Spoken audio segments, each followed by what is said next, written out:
PTA യോഗത്തിനിടയ്ക്ക് കയറി വന്ന യുവാവിന്റെ മർദ്ദനമേറ്റ് സ്കൂൾ അധ്യാപികയ്ക്ക് പരിക്ക്. പത്തനംതിട്ട കോഴിക്കുന്നം KHMLP സ്കൂളിലെ പ്രധാന അധ്യാപിക ഗീതാ രാജുവിനാണ് മർദ്ദനമേറ്റത്.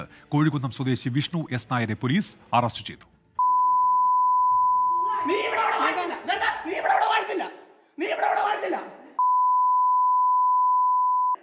ഇന്നലെ വൈകിട്ട് 3:30-യോടെയാണ് സംഭവം. PTA യോഗം അവസാന ഘട്ടത്തിലേക്ക് കടക്കുമ്പോഴായിരുന്നു കോഴിക്കുന്നം സ്വദേശി വിഷ്ണു എസ് നായർ അസഭ്യം പറഞ്ഞ് സ്കൂളിനകത്തേക്ക് എത്തിയത്. ഇത് തടയാൻ ശ്രമിച്ച അധ്യാപികയെ ആക്രമിക്കുകയായിരുന്നു. പേരൻസ് ഒന്ന് PTA കൂടി PTA ഏതാണ്ട് ഒരു പിരിഞ്ഞു ഏകദേശം പിരിഞ്ഞു PTA. ആ ഒരു സമയത്താണ് ഇയാള് ഇവിടെ വന്നിട്ട് പെട്ടെന്ന് ചാടി ഇറങ്ങി ഇങ്ങോട്ട് വന്നത്.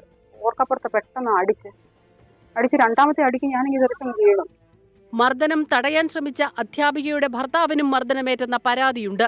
പിന്നെയും അസഭ്യം പറഞ്ഞ് സ്കൂളിനടുത്തു തന്നെ തുടർന്ന യുവാവിനെ പോലീസ് എത്തി കസ്റ്റഡിയിലെടുക്കുകയായിരുന്നു. മുൻപും ഇയാൾ സ്കൂളിൽ വന്ന് ബഹളമുണ്ടാക്കിയിട്ടുണ്ടെന്ന് അധ്യാപകരും ജീവനക്കാരും പറയുന്നു. എന്താണ് ആക്രമണത്തിനു കാരണമെന്നതിനെക്കുറിച്ച് വ്യക്തമായ വിവരം ലഭിച്ചിട്ടില്ല. വിഷ്ണു എസ് നായരുടെ അറസ്റ്റ് രേഖപ്പെടുത്തിയതിനു ശേഷം ഉടൻ തന്നെ കോടതിയിൽ ഹാജരാക്കും. 24 പത്തനംതിട്ട.